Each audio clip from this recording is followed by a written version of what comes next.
I'm Rory, and you are listening to Rori's Room, the podcast where we discuss anything and everything life throws at us. First and foremost, I would like to personally apologize for the lack of episode last week. I had the absolute worst cold of my life. My throat hurt so bad. I ended up taking a COVID test and it was negative, thank God, just in time for the holiday season. But it's on its way out, and I feel okay enough to do this podcast. I guess we'll see what will happen and how I will feel shortly into the recording, but there's that. If I sound nasally, that's because of that. Also, if you hear crazy sounds coming from the background, it's because I have 4 cats. And it can be a crazy household. We just got them this cat tower back here for Catmas, and they're loving it. And these kittens are going crazy, that's for sure. But they are very, very good climbers, so I'm very, very proud of them for that. Next thing to address. Some of you may have noticed I have a camera now. I bought a webcam off Amazon during the Black Friday sale, and we're gonna try this out. It's been a long time since I've regularly done videos like this. I used to do videos on YouTube when I was a preteen, but I stopped that a long time ago, and I did about one video this last summer and never did one again, despite what I said in the video of the possibility of weekly videos.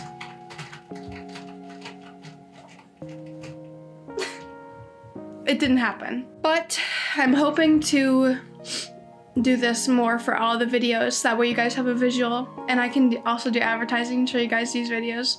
Plus, I feel like it's gonna be absolutely hilarious to see what the cats do in the background, considering this is my background. One cat here, a lot of times there's a cat there, and then another time there's a cat, or 2, or 3, or 4 in the cat tower. So there's some entertainment for you guys.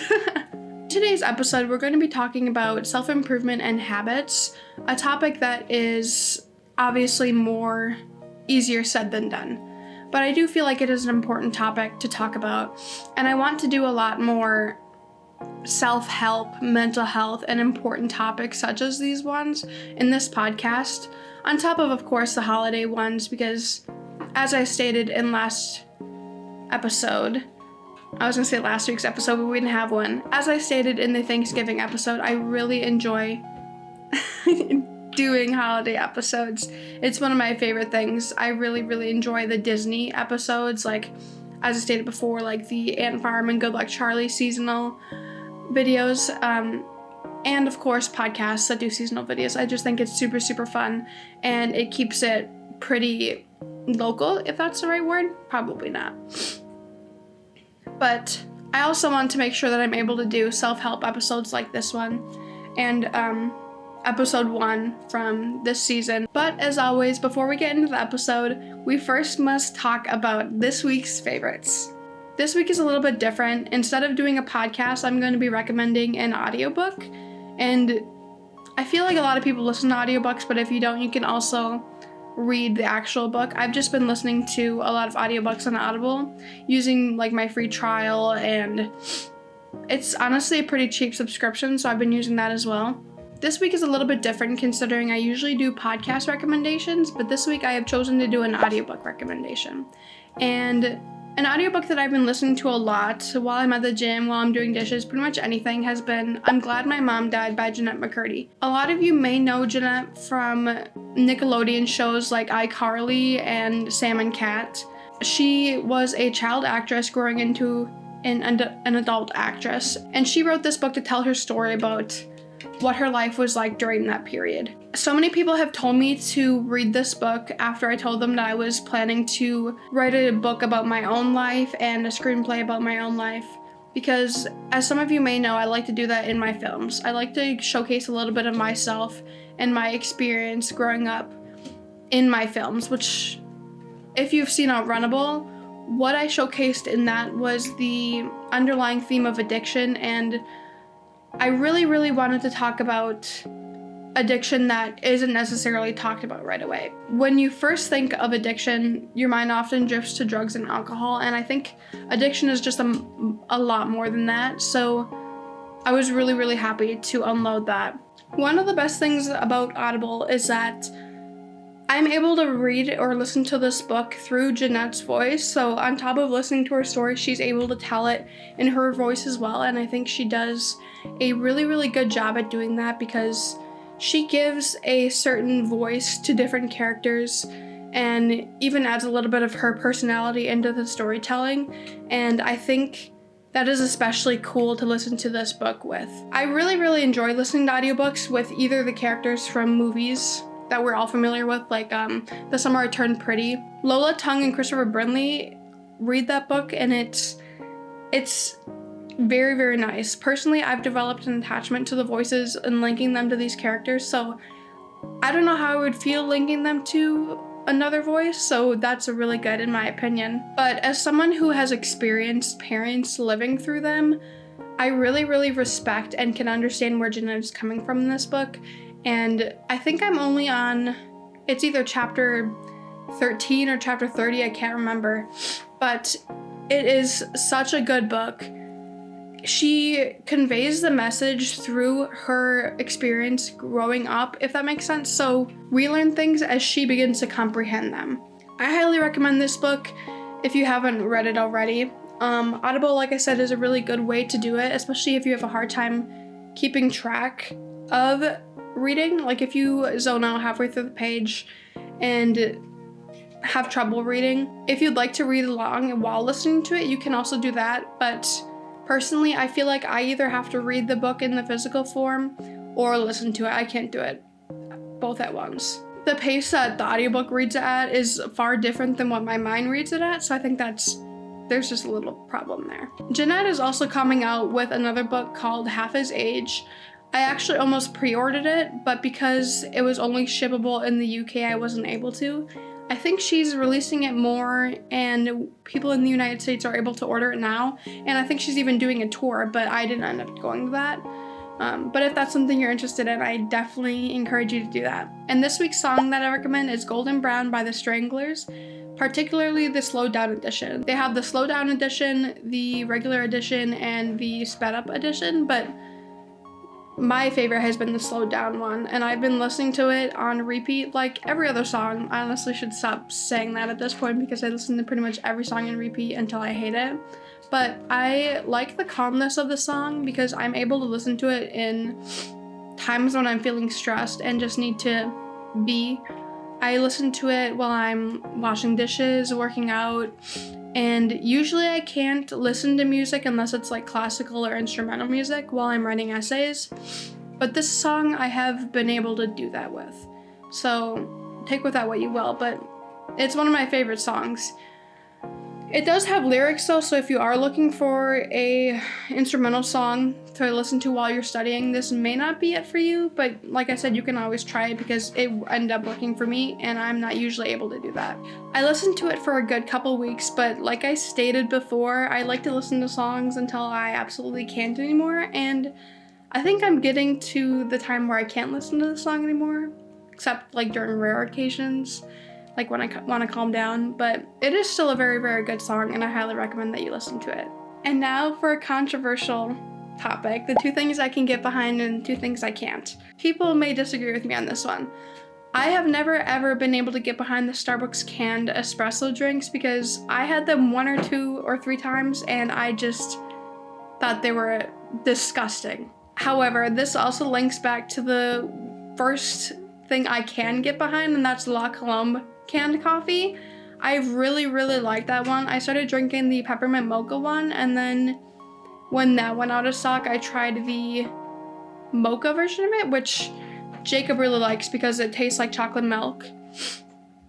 But peppermint mocha has got to be my favorite one. And I've seen a lot of other flavors like pumpkin spice, but I haven't tried it yet. I do not have a second thing that I can't get behind, so in future episodes, maybe I'll just go with one thing I can't get behind and one thing I can, so that way it spreads them out. But I do have a second one that I could get behind, and that is buying Christmas gifts throughout the year instead of just all at once in December, because let's be honest. If you're buying gifts, it can be a little bit of a bullet to the chest by looking at your bank account, by spending all that money at once. And personally, I know you're spending the same amount of money, but buying gifts throughout the year not only lets you take the expenses sparingly at different times of the year so it doesn't all seem like that much, but it also gives you more time to develop the ideas that you want to get people, and I feel like it is more personable.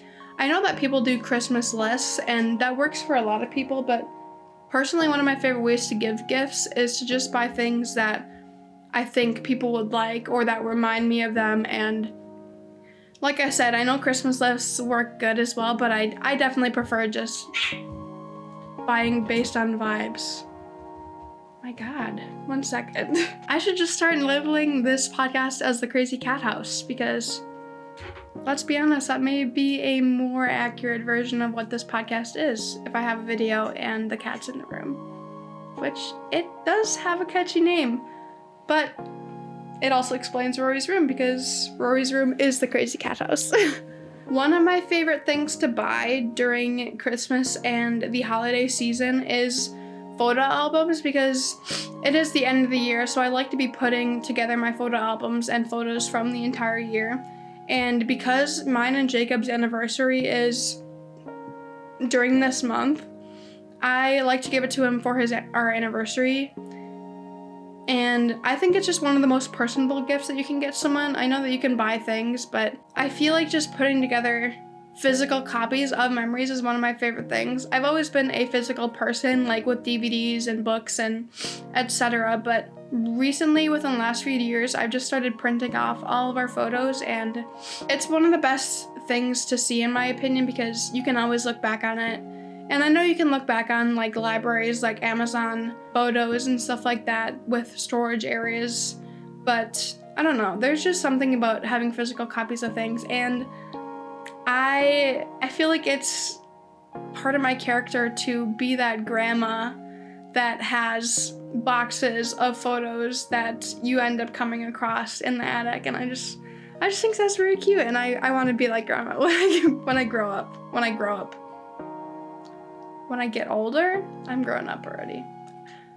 Speaking of growing up, I'm turning 24 in January, and it's crazy. I literally feel so old, even though I'm not old. I'm 23 right now, and that is not old. But it feels like I was 19 like last year, and although I would not want to go back to that time of my life, it still feels like yesterday, and I find it so crazy how I'm going to be 25 eventually after next year.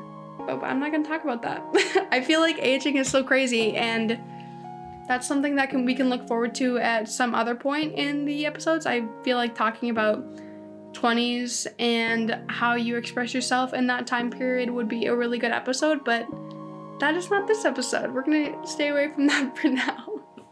Maybe when I turn 24, I'll feel more comfortable. Or maybe when I turn 25, we'll see. But I think that's a good way to kickstart this week's episode and get into the topic of self-improvement and habits. The first thing I want to talk about in terms of this topic is creating routines that you can actually stick to, because I feel like one thing that people think about right away when you think of creating a routine is waking up early. I know that's what I have thought about, and I've tried that a lot. I really do enjoy waking up early, and I've said this in previous episodes, but lately I have been having such a hard time waking up early. I've been so tired, especially with winter coming. I feel like because the sun is setting at 5 p.m.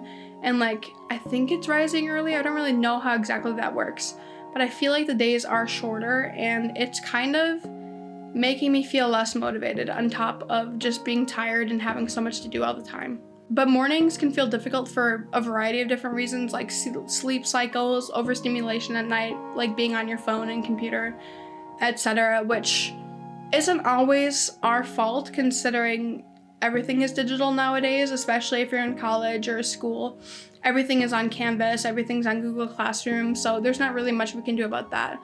But also stress and eating late, which sometimes can upset my stomach. So if you have upset stomach or sensitive stomach like IBS like I do, that can affect how you sleep personally, in my experience, we eat a lot of sweet treats, so sometimes, not a lot of the time, but sometimes my stomach can be a little uneasy in the morning, and I can only imagine that also impacts my sleep. One thing that I would recommend if you are looking to get up early in the morning is gentle morning transitions like yoga and stretching, or even if you're just waking up to look at the sunrise. I think that's a really, really easy way to start, because for a lot of us, me in particular, I wake up and sometimes I just feel really groggy and have no energy to do anything.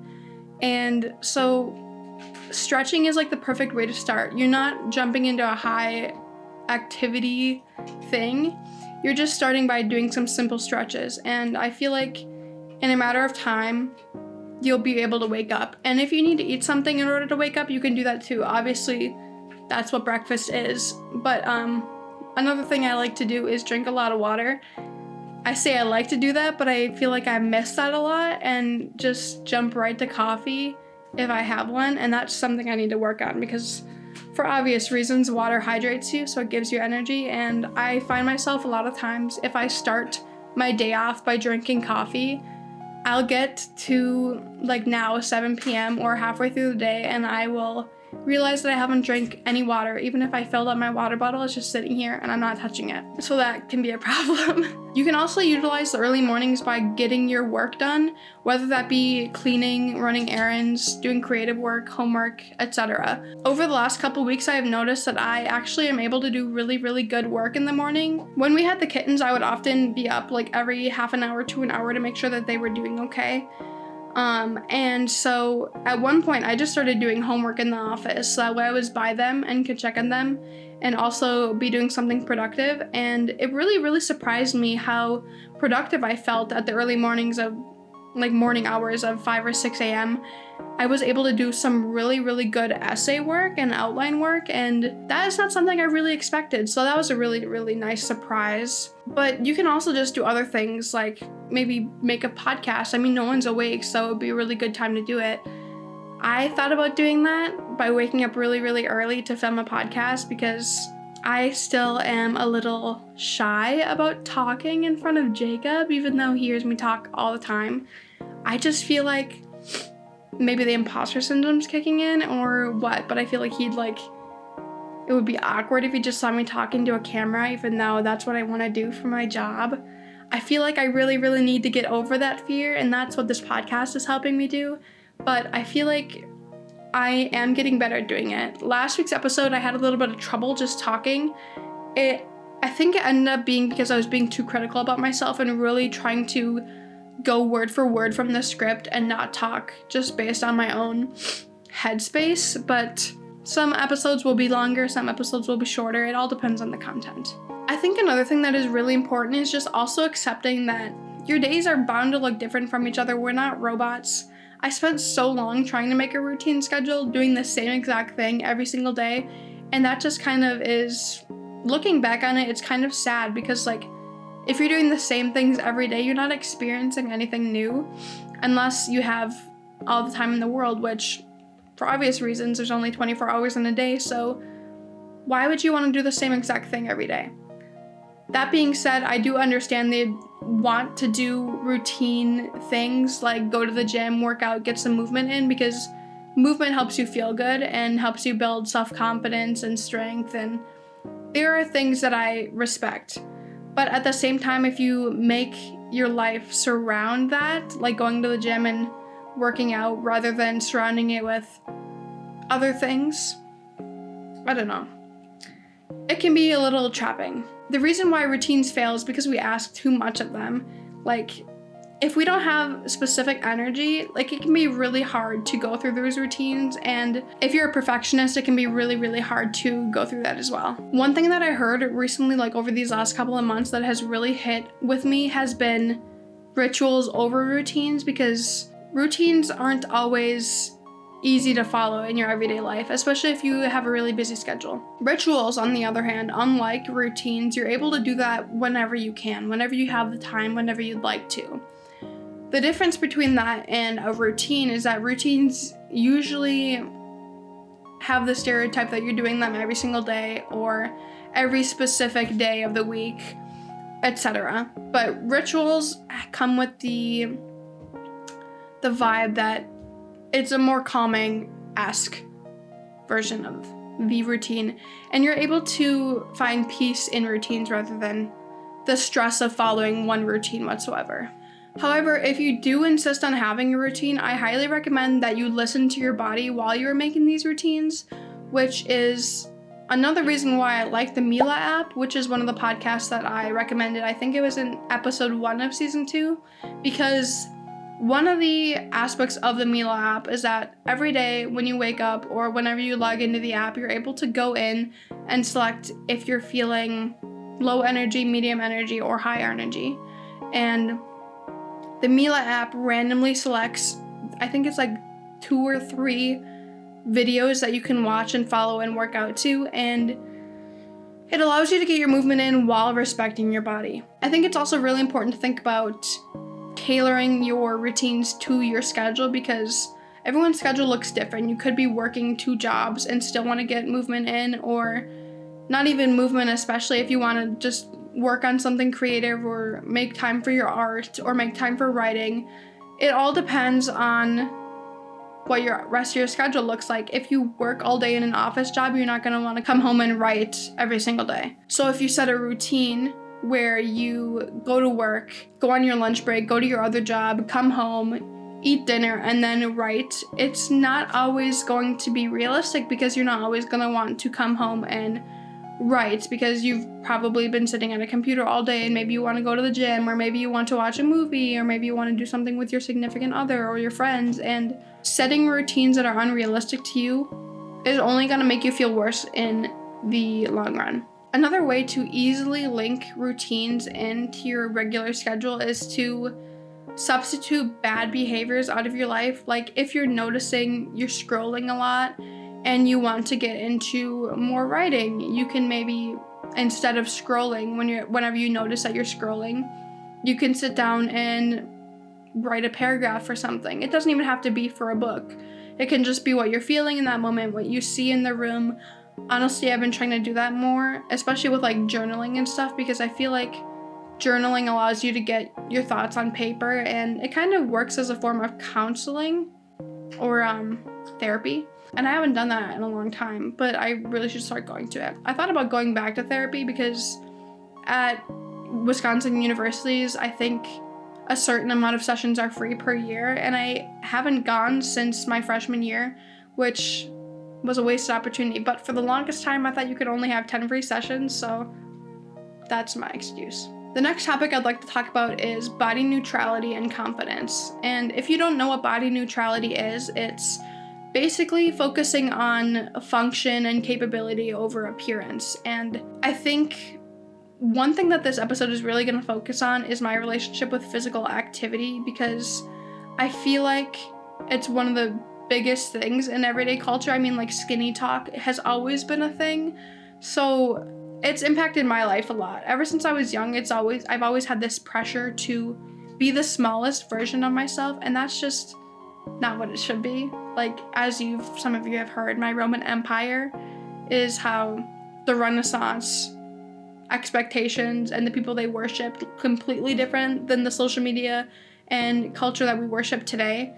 And I'm not gonna get into it, but I just feel like it's a ridiculous thing. For the longest time, I was only feeling confident if I went to the gym and had a pump from my workout, and it links back to how routines affect your schedule, because I mean, if you set unrealistic expectations for your routines, you're not going to be able to go through with them. And the same thing goes with your confidence. If you only allow yourself to feel confident when you go to the gym, you're gonna feel terrible if you don't go to the gym. And going to the gym isn't always accessible if you have a busy schedule. Like, even if you're in college like I am, I mean, a lot of the times when I come home, I need to do my homework, or I need to do other things, or I need to film my podcast. So sometimes I'll be sitting here and I'm like, I didn't even get hardly any movement in, and that's okay. But like, I've been conditioned to think that I need to get a certain amount of steps per day and get like 1 or 2 workouts in per day, and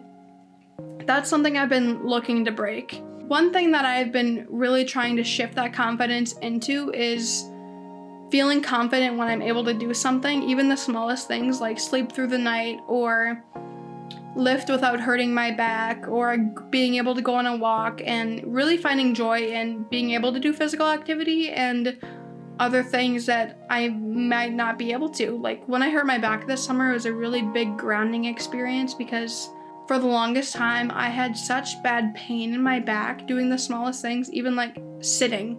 Sitting really hurt. I could never really sleep comfortably. And occasionally I have flare-ups, which is something I probably should get checked out on. But it really makes me feel really good about myself when I'm able to do these things and sit comfortably in a chair. And it's a really good reminder that I'm not invincible like I thought when I was a teenager. I genuinely thought that I could never get hurt because I never got sick somehow, and I genuinely thought, I don't know if any of you guys have seen the episode of Grey's Anatomy where that kid was like, punch me, and like begged people to punch her in the stomach. It was because like she couldn't like feel pain in her stomach. I can't remember exactly what it was, but I genuinely thought that that would be me. Like I would never be hurt. And going into my 20s, especially after I turned 23, was a grounding experience. When I turned 21, I think it was when I turned 21, first of all, when I turned 18, I got COVID, the worst degree possible. Like I was literally sick for like a week and I couldn't eat. And then when I turned 21, I had rescued a kitten from a farm and given him a bath, and a little before my 21st birthday, I had gotten ringworm severely, to the point where I had gone into the doctor and like the doctor had brought in people to look at this severe case of ringworm they had never seen before. I literally felt like an animal in a cage at the zoo. But anyways, I genuinely thought that I was invincible, and my 20s have been non-stop grounding me in the fact that I am not invincible, which is okay, obviously, because we're humans. I'm not Superman, and it's just been a really crazy grounding experience, but I am very grateful for it. I've been shifting my expectations of movement and being grateful for what I'm able to do instead of how I look, because I feel like for the longest time, like I stated before, my top priority was looking the best and being the smallest version of myself, which is very, very sad that current society has been enforcing that.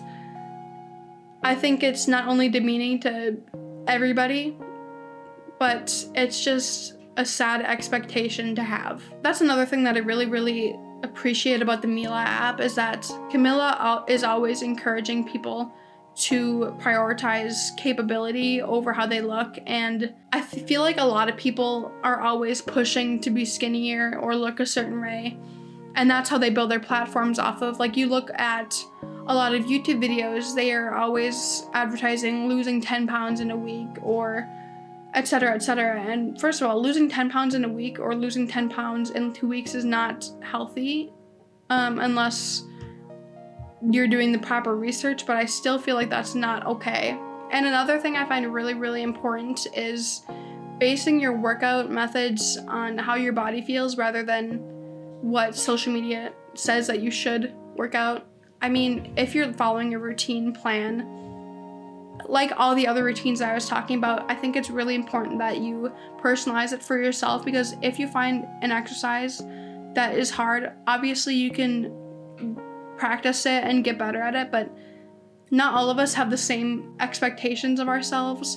Our bodies can't always do the same things. Like, if you have back problems, you're gonna have issues with back and abs more than likely until you strengthen that. And that's one thing that I've learned since I hurt my back, is that I really have to listen to how my back is feeling. And I've noticed my back hurts sometimes when I run, so I've been trying to do lesser impact running when my back feels like that. It's all about like listening to my body and feeling how I should respond, and I think I've done a lot better at that than I used to do. I have also been trying to build my identity more outside of fitness, and developing this podcast has been a really big part of that, because I've always enjoyed making videos, and of course making short films is a little bit different than this. I've never really appeared on camera, but I used to do YouTube videos a lot, as I stated, in my preteens, and I've really, really wanted to get back into that.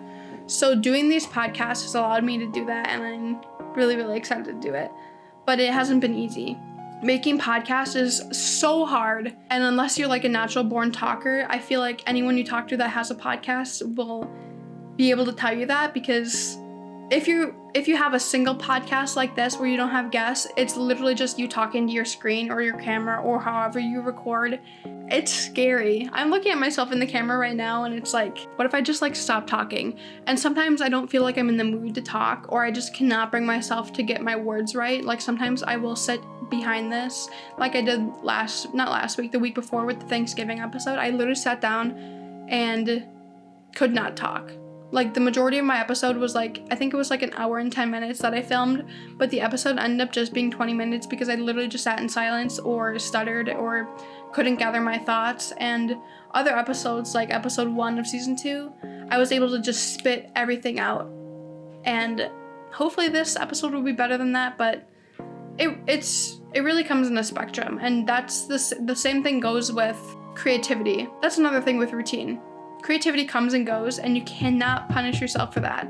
Like, if some of you are artists or writers, you'll receive like writer's block is a common thing, or artist block.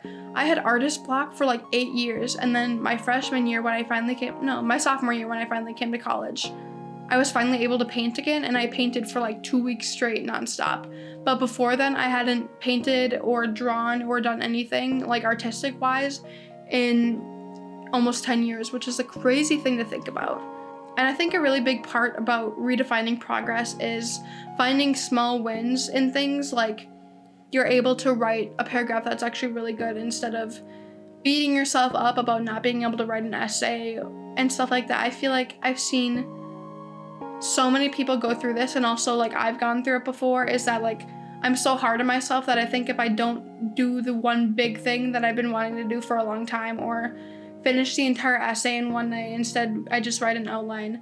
I used to be so critical about myself, but like the same thing, it's kind of the same thing with, if you've ever heard people say it's only 30, like the social media posts say it's only 30 minutes, and it's a picture of someone like scrolling in your phone like, I don't have time, it's only 30 minutes, and another picture of someone saying it's only 30 minutes where I can do the dishes, like I can do really good things quick. Like I did that this morning. I woke up and I got ready before class a little earlier than I usually did, and I thought about leaving and going to class just early and sitting in the classroom, or just sitting and scrolling on my phone, but there was so much happening like I could do. And so instead of just doing both of those things, I did some of the dishes, I cleaned the litter boxes for the cats, and I felt good after it. Like I've been wanting to clean the litter boxes twice a day just because now we have more cats, and also they're crazy. So I've been wanting to do that not only for their health, but just for the cleanliness of the house.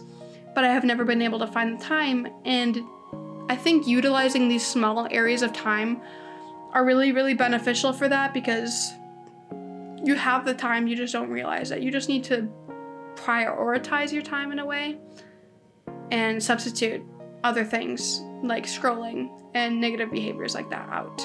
Another way to develop your self-confidence is by undoing comparison culture. I talked about this in the first episode of this season, and that's with like surveillance culture and social media, because skinny talk is a really big thing. The phrase nothing feels as good, or nothing tastes as good as skinny feels, that type of thing. And if you're always on social media, it's really easy to compare yourself to other people.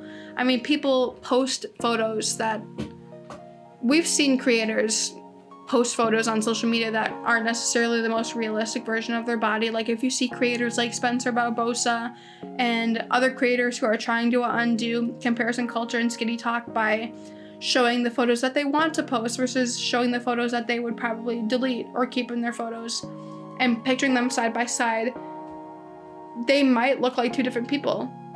You could see someone taking a picture and wanting to post like where their body looks really, really good and like they don't have stomach rolls, but reality is like a lot of people do have stomach rolls, and that's fine.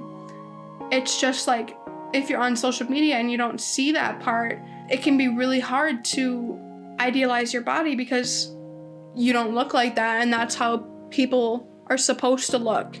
So like a big part of understanding that is if you are really susceptible to that kind of stuff, I think one thing that you really need to understand is that bodies don't look like they do online. We look completely different in person. And that's a really scary thing about social media.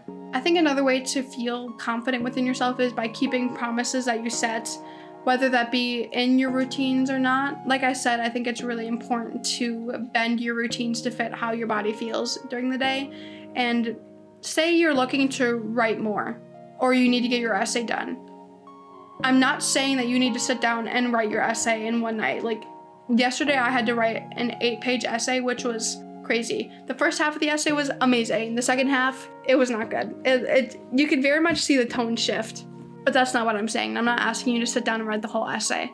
What I think you should do if you're looking to write or you need to write an essay, instead of writing the whole essay when you're not feeling like writing the essay, it can make your life easier in the future if you sit down and just write an outline. One thing that has really helped me in terms of writing is writing outlines, especially in like these podcasts. I would not be able to do this if I didn't have an outline, because what am I going to talk about? There's so much going on in here at all times. If I don't keep myself like centered on what I'm actually supposed to be talking about in this podcast, it would just be me rambling or just me sitting here in silence. Outlines can be really, really good, especially in terms of like essay writing, because it helps you map out what you're writing. So if you were to sit down and write this outline instead of writing your essay, maybe tomorrow or maybe the next day you're able to write your essay a lot better. Or maybe if you're looking to run more and say you're not feeling like running that day, you can benefit just by running a little bit. Just because you're not feeling like running an entire mile doesn't mean you can't run. I really, really like running increments. If I can't run long distance, I usually run, I think it's like 2.5 minutes or a quarter mile, and then stop for a little bit, like by walking. And then I will run again, doing that same increment, and either increasing the speed if I think I can do it, or just keep doing the same increment at the same speed. And it's really beneficial. It's kind of similar to sprints. So if you've heard good things about sprints, it's basically the same thing. Or also like incline walking has also been my favorite thing to do. I did that for the longest time. The viral trend of like the 12-3-30, where you walk at the incline of 12 at the speed of 30 for 30 minutes. It's very beneficial. I did that for the longest time. It can be really, really hard. You might need to hold on to the handlebars, at least at first, but it's still getting your steps in and you're still doing things. You don't have to be running to get your physical activity in. But the same thing goes for like other things like creative writing and art and etc. You don't have to do something big. If you're always pressuring yourself to do something big, you're never going to get anything done because the pressure is just so much. I think that's why I was struggling with my art and my writing for so long. It was because the big picture was always write a book, make a painting, etc. Like it was never about the steps that were included in it. And that's one thing I've gotten better at doing, is just like going step by step and just following myself in the present and being present in that journey. And that leads me into self-compassion. If you don't know what self-compassion is, it's basically just being your own friend. Like, you would never say something mean to your friend, so why are you saying it to yourself? It's all about having patience and giving yourself grace and going back to like routine and having realistic expectations of yourself, because if you don't, you're just going to burn yourself out. It's really important to have patience with yourself because you're not invincible. You're not that little girl that can get punched in the stomach and not feel it. You are a human being and you're bound to have weaknesses and strengths, and if you didn't, you would not be a human. And that's just, you're not meant to only do one thing either. You're meant to have one full life. That's one thing I think about a lot, is that I have so many different hobbies, and for the longest time I would be so hard on myself because I was never sure that I was ever actually going to complete anything, because I was always doing like writing and making videos and making art and stuff. And for a while I looked at that as a bad thing in a way, for some reason. And now I'm like, wow, I can do so much stuff. And although it can be hard to get one thing done at once because there's just always something going on in my head, I've been starting to embrace it because I'm living a full life and I'm good at so many things. And that's one thing that has helped me develop self-compassion and be patient with myself, is because, one, I understood now that I'm human and I'm bound to have weaknesses, and if I didn't, then I'd be a robot. And two, there's so much good things about me. Like, I have so many hobbies that I'm really good at and I enjoy, and I think that's okay. I don't have to be running on someone else's clock. Unless it's like assignments and stuff, or things I do, like, I can go through life at my own pace, and that's one of the beautiful things about life.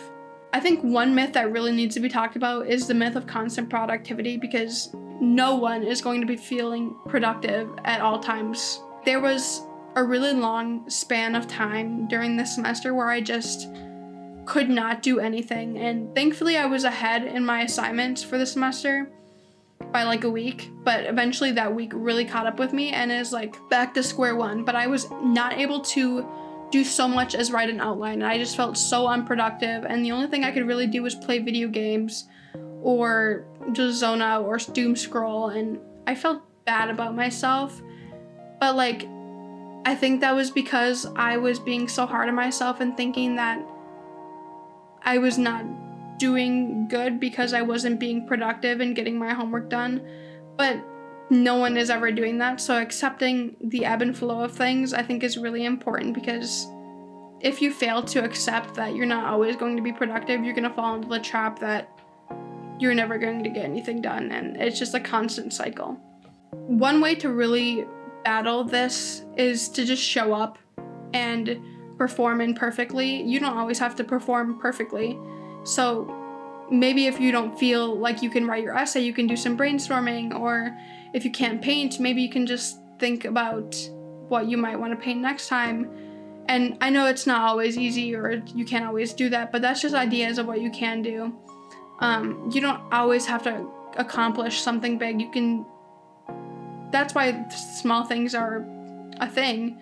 You need to brainstorm a painting before you can paint. So if you skip that step and just expect a painting to pop out of thin air, it's not gonna happen. So if you're looking to develop confidence, it's all about how you think of things. Like, if you're looking to be confident and you depend on how you look to solve that, sure, it can work if you love the way you look, but you'll be lucky if you can find someone out there that never feels insecure.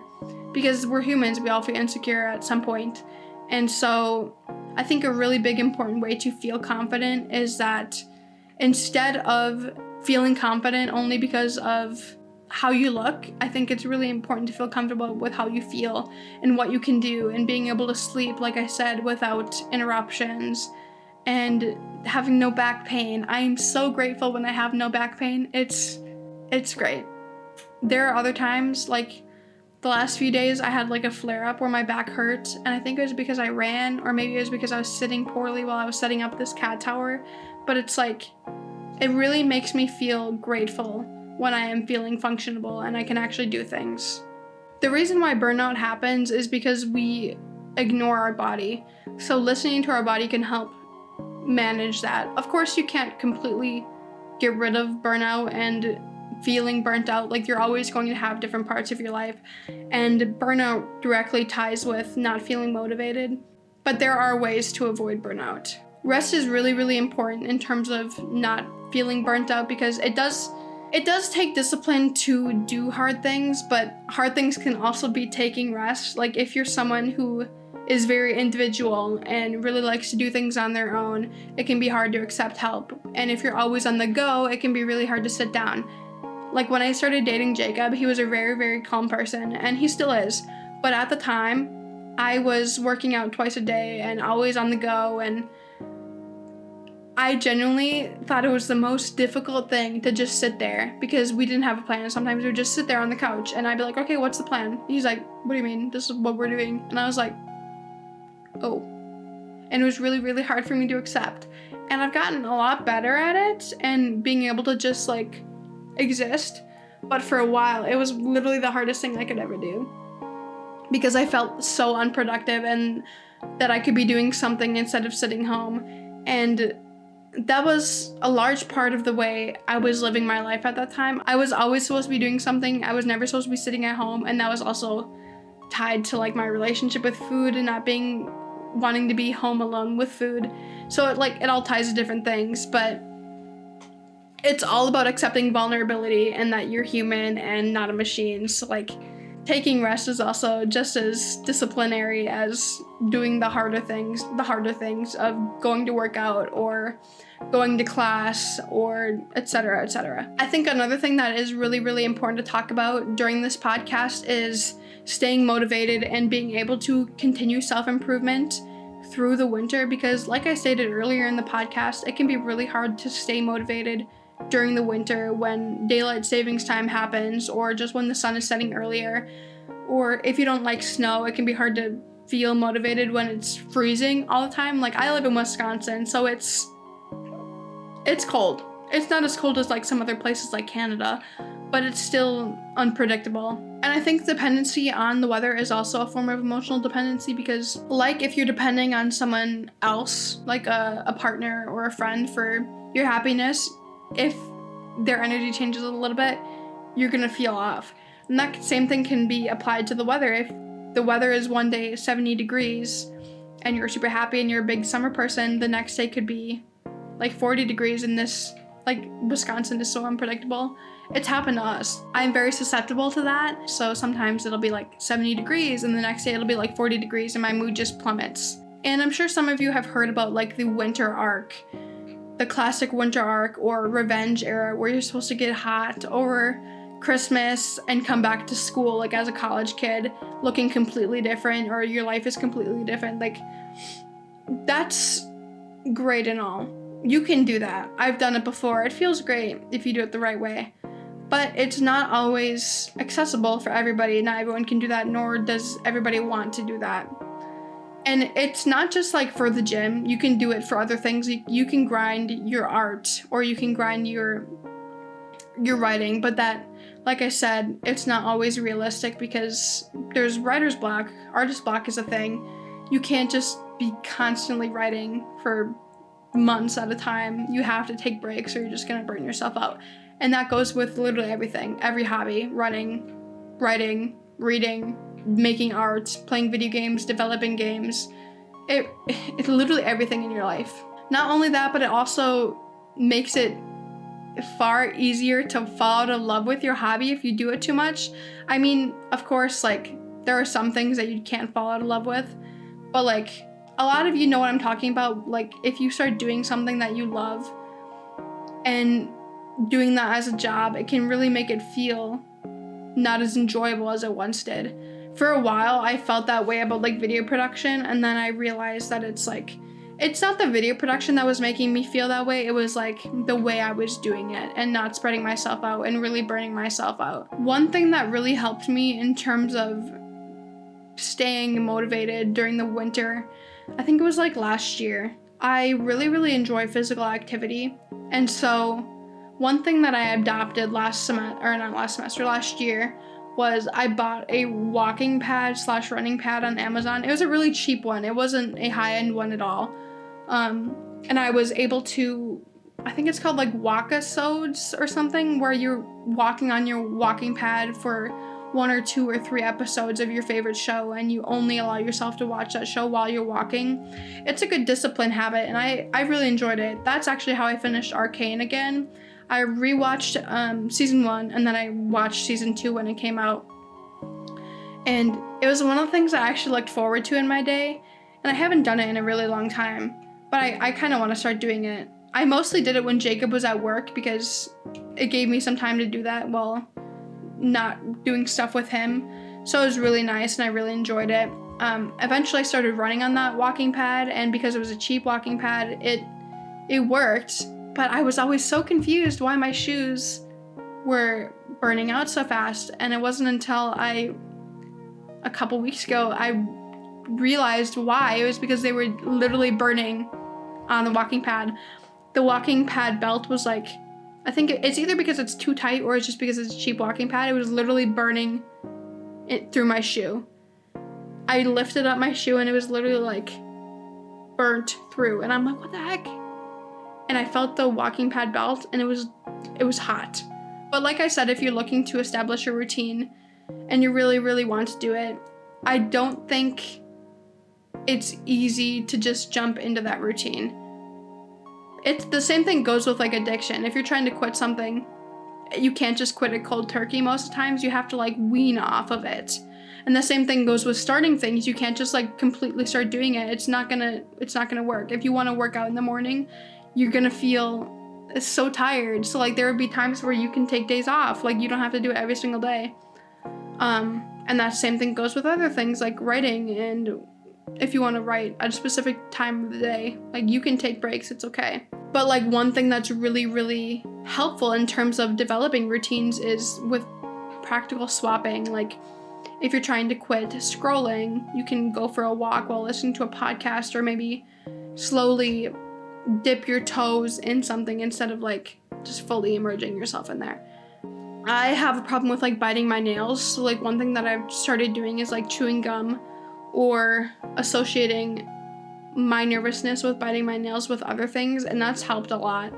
Of course there's going to be relapses. Like people are bound to relapse. It's not something that is always going to stay perfect, and that's okay. I think you just need to understand that and really study that behavior and understand cues and your triggers, because if you start to study why you do things and the results of why you do things and what causes it, it genuinely helps. That's how I got my diagnosis my freshman year. I went to therapy, which can be a really good thing, by the way. If you're looking to find the root causes of things, like therapy is really, really good. And if you have access to it, especially if you're in college and they have some sort of program that's beneficial for you, I highly recommend you go to therapy.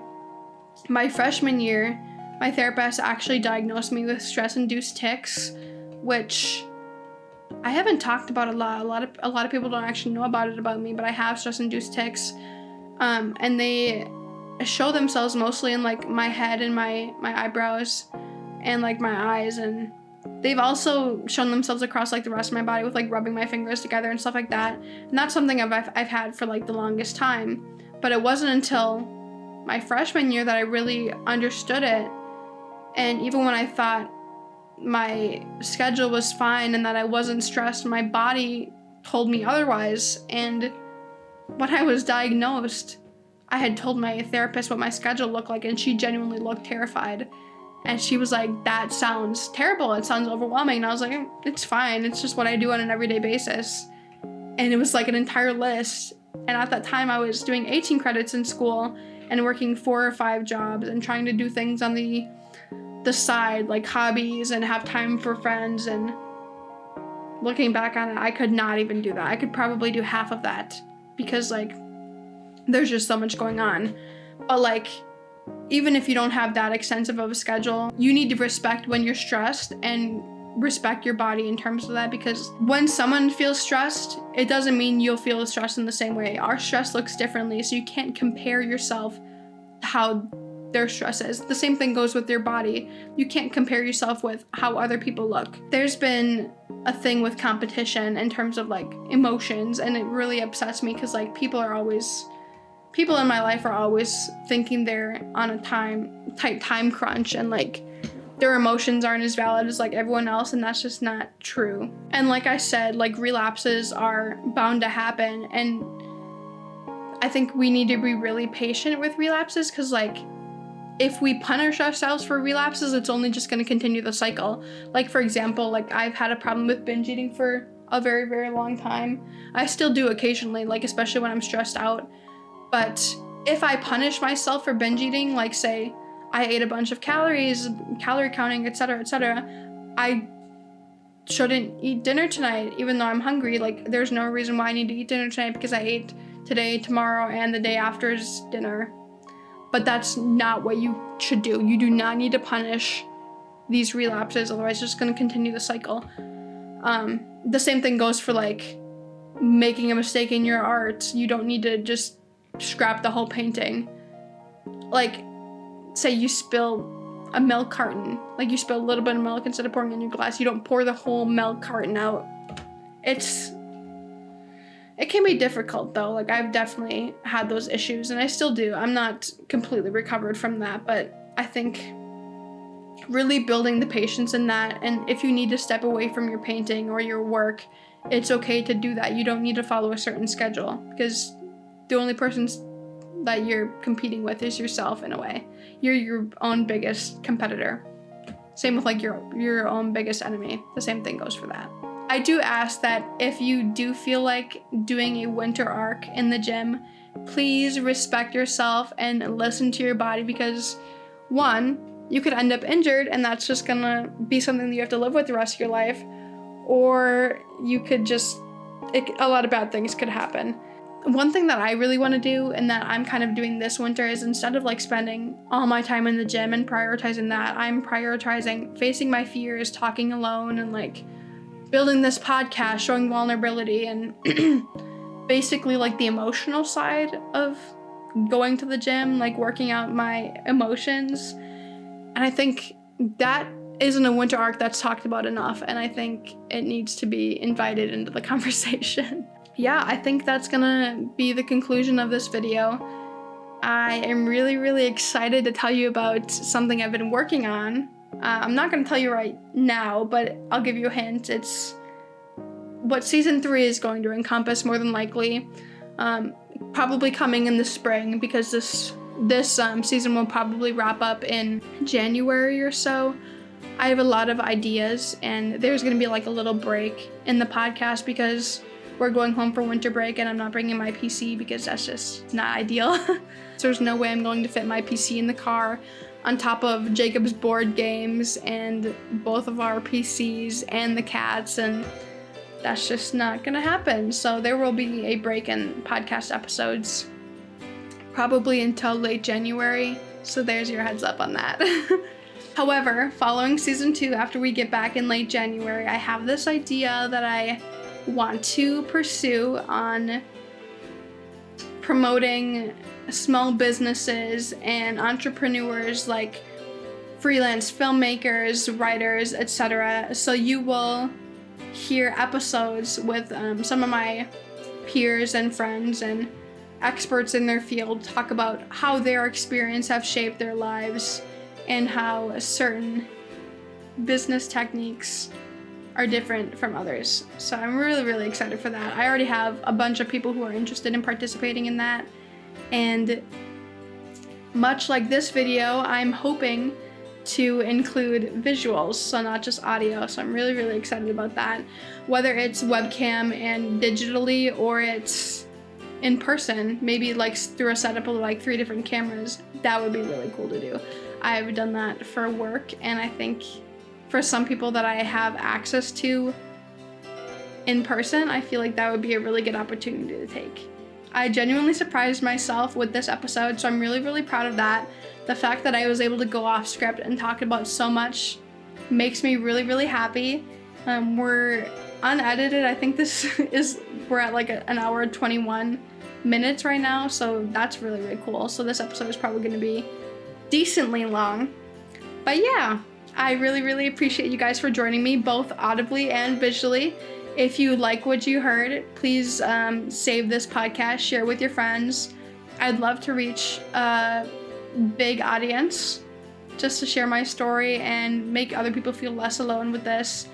I feel like topics like self-improvement aren't talked about enough, even though people may say that there's a lot of self-help podcasts and episodes out there. I don't feel like there's ever going to be too much, because like I said in episode 1, everyone's story is important. I believe it deserves to be shared, regardless of how many people's perspectives are in the world. I don't think there will ever be enough. I believe next week will probably be the last episode of the year, because I will be going home for the holidays. But I look forward to talking to you guys in January and next week, of course. Once again, thank you guys all for joining me in this week's episode of Rori's Room, and I will talk to you guys all next week. Bye!